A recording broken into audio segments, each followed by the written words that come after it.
ልጅሽ ራሱ ነው። ሰላም ጤና ይስጥልኝ።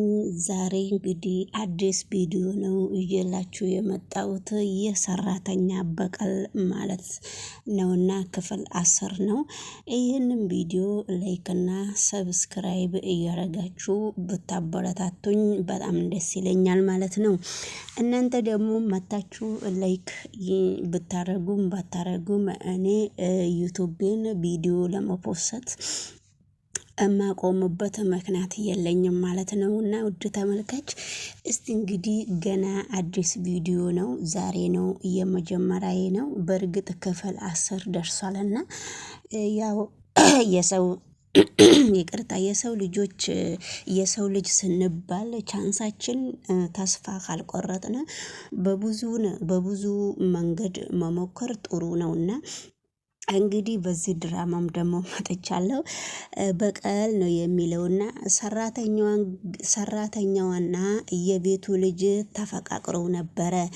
ከዛ በኋላ እናትየዋ ደግሞ ሰራተኛ ቀጥራ ነበረ።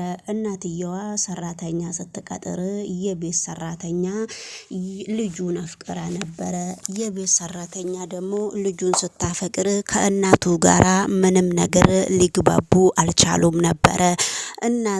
ልጆቹ ሁለቱም በጣም ነው የሚዋደዱት፣ በጣም ነው የሚፋቀሩት ነበረ።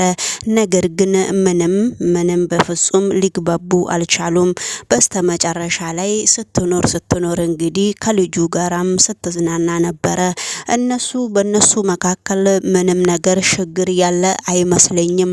ነገር ግን በስተመጨረሻ ላይ አንቺ ገረድ ትወጫለሽ ወይ አትወጭም በማለት ከእናትየው ጋራ ሲነካኩ ነበረ።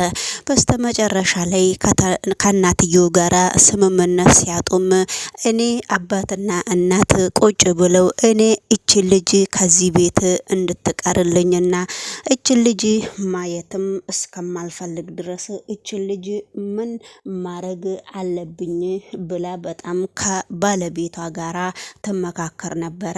ስለ አቢኤል ብዙ ነገር ሲያወሩ እኔ ይሄ ልጅ እዚህ እንዲቀመጥብኝም ስለማልፈልግ እንደምንም ብዬ ወደ ዱባይ ይሄ ልጅ መላክ አለብኝ በማለት ከባለቤቷ ጋራ እየተመካከረች ነበረ።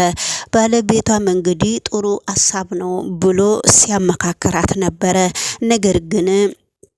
ነገር ግን በመካከሉ እነሱ ሲመካከሩ አቢኤልም መጥቶ ነበረ። አቢኤል ግን እናቱን በጣም የሚወዳትና የማከብራት እሱ የሚላትን እሺ የምትል በጣም በብዙ መንገዶች የምትታዘዝለት ነበረ። ነገር ግን እንደዛ ቢሆንም እኔ አቢኤል ላንተ ከዚች ሴት እዚህ ቤት እንዳትመጣብኝ እኔ ለዚች ሴት ብዬ አንተን ዱባይ ለመላክ አስቤያለሁ ምን ትላለህ በሚባል ሁኔታ ከእናትየው ጋራ ሲነጋገሩ ነበረ። እናትየው ደግሞ እንደዛ ስትለው አቢኤልም እሺ በጣም ትክክል ጥሩ ሀሳብ አምጥተሻል እናቴና እቀበልሻለሁ በሚል ሁኔታ ነው የተለያዩት። በስተመጨረሻ ላይ ግን እናትየውም ብትመኝ ልጅቷ በጣም ከባድ ሴት ነች። እኔ እናንተ ቤት እየገባሁት ለበቀል ብዬ ነበረ የገዛሁትን መሳሪያዎቹ ሁሉ ካንተ ጋራ ስገናኝና ካንተ ጋራ ስናወራ ስንጫወት ፍቅር ውስጥ ስንገባ የገዛሁትን በቀሎች ሁሉ የገዛሁትን እቃ ሁሉ እናትህን ላጠፋበት ነበረ እኔ የገዛሁት። ያንን እቃ ሙሉ በሙሉ በቀሉን ተውኩት። ይሄስ ለምን ብዬ ነው እንደዚህ ያረኩት? አንደኛ ደረጃ እኔና አንተ በጣም ነው የምንፈቃቀረው። እኔና አንተ በጣም ነው የምንዋደደው ነበረ።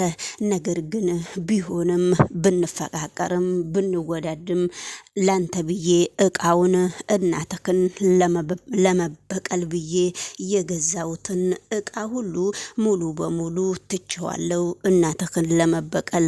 ይሄ ሁሉ በአሁኑ ወቅት በጣም ነው የሚገርመኝ። እኔ እንዴት ነው እንደዚህ ለበቀል መጥቼ ይሄን ሁሉ ቂሜ ይዤ እንዴት ነው እያቆምኩት በሚባል አይምሮዬ ሁሌ ይጠይቀኛል ስትለው ነበረ። ነገር ግን አሁን ነገሮቹ ስለተበታተኑ መላም ስለጠፋኝ አሁን እኔ አንተን በጣም እንደምወድክና እንደማከብርክ የያዝኩትን በቀል ሁሉ ላንተ ፍቅር ብዬ ስላቆምኩኝ አሁን ግን እኔና አንተ ይቅርታ እንባባል እስቲ ብላ ጠርታው ሲገናኙ ነበረ ከአቤል ጋራ። አቤልም እሺ ብሎ እሷ ስትቀጥራት እሺ ብሎ ጠብቋት ነበረ። ነገር ግን ምንም ነገር አላነጋገረችውም። የጻፈችው ደብዳቤ አልነበረ። ያንን ደብዳቤ ቁጭ ባለበት ቦታ ትንሽዬ ለ2 ደቂቃም ለ1 ደቂቃም ለሰከንድም እሱ ጋር ቁጭ ብላ ደብዳቤውን በትትና በእጁ ሰታ ዞር ብላ ነበረ። ደብዳቤውን እያነበበ በጣም እያዘነ ነበረ። እሷ ደግሞ በመካከሉ ኦዲዮ ገብታ እኔ በቀሉን ሁሉ አሁንም ነገም ዛሬም ላንተ ፍቅር ብዬ ነበረ የገዛውትን መሳሪያ ያከሸፍኩት። ነገር ግን እዛ ቤት የገባውት ለቤት ሰራተኝነት አይደለም፣ እናትክን ልበቀላት ነበረ። በመካከሉ ግን ፍቅር ካንተ ላይ አብረን እኔ እናንተ የምንኖር መስለን በጣም እኔ እናንተ ረጅም ጉዞ ተጉዘን ነበረ። ተጫውተን ነበረ። አብረንም በልተን ጠጥተን ነበረ። በመካከሉ ይሄ ነገር ይመጣል ብዬም አላስብም። አሁንም ነገም ዛሬም ወንድም ልትሆነኝም ትችላለህ። ነገር ግን ወደፊቱ በፍቅር እንደዛ እንቀርባለን ብዬ እንኖራለን ብዬ አላስብም። ግን በጣም ይቅርታ እንድንባባልና ይቅርታ እንድታረግልኝ እፈልጋለሁ አቤል ብላ ነው ደብዳቤ ያስቀመጠችለት። በስተመጨረሻ ግን እንግዲህ በስተመጨረሻውም በጣም ነው እያዘነችበት። እንግዲህ ውድ ተመልካች ባልና ሚስትም ስለ ልጃቸው ስለ አቤል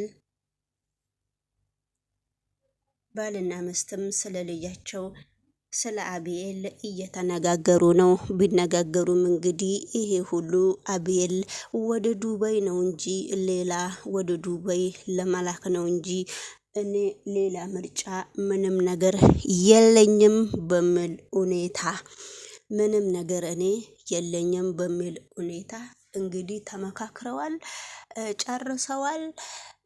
እንግዲህ እሷም ይቅርታ እንባባል ብለዋለች። ስለዚህ እንግዲህ ስለ ይቅርታቸው ወደሚቀጥለው ቪዲዮ ላይ እነሱንም የነሱ ፔጅ ላይ ገብታቸው ሰብስክራይብ አድርጓቸው። እነሱም ገና ጀማሪ ናቸው እና እንግዲህ እንደዚህ ነው የምላችሁ።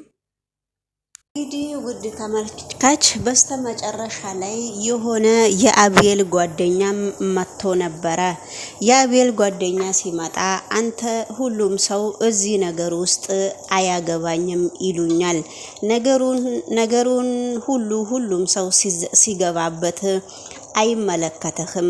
ምንድነው አንተ የራስህ ችግር ኬት ነው እንዴት ነው ወዴት ነው ይላሉ። ነገሮቹን ሁሉ ለራሳቸው ኮቢ ያድርጉና ለራሳቸው ነገሮቹን ሁሉ ይጨርሱና በስተመጨረሻ ወደኔ ይመጣሉ። በስተመጨረሻም ወደኔ ሲመጡ እንዲህ ነው ነገሩ፣ ስለዚህ አንተ ነህ ይሉኛል። መጨረሻ ላይ እኔ ስቆምላቸው እነሱ ደግሞ ይገቡበትና አንተ ነህ አንቺ ነሽ ይሉኛል። አሁን ደግሞ ለምንድነው እዚህ ነገር ውስጥ የምታስገቡኝ? የእናንተ ችግር ከኔ ጋራ ምንድነው ችግራችሁ ብሎ በጣም አቤልን ተቆጥቶ አኩርፎ ሄዷል። ስለዚህ አንዳንድ ሰዎች አያገባክም እያሉ እያጠፉ በስተመጨረሻ ላይ ችግራቸውን ፈጽሞ ሲጨርሱ ችግር ሲመጣባቸው ወደኔ ማለታቸው ምንድነው በሚል ሁኔታ ነው እንግዲህ ተጣልተው አቤልም ነገሮቹን እንደተዘበራረቁበት በደንብ አስጠንቅቆ ስለሚያቅ ሲቆጣውም ጥፋቱን ስለሚያቅ ዝም ነው ያለውና ነገሮቹ እንደዛ አይደሉም። ነገሮቹ ትንሽ ከበድበድበድበድ በሚል ሁኔታ ነውና እንግዲህ ውድ ተመልካች ነገሮቹ ይሄን ይመስላሉና አብረን እንከታተላለን። እነሱንም ቤተሰብ ማድረጋችሁ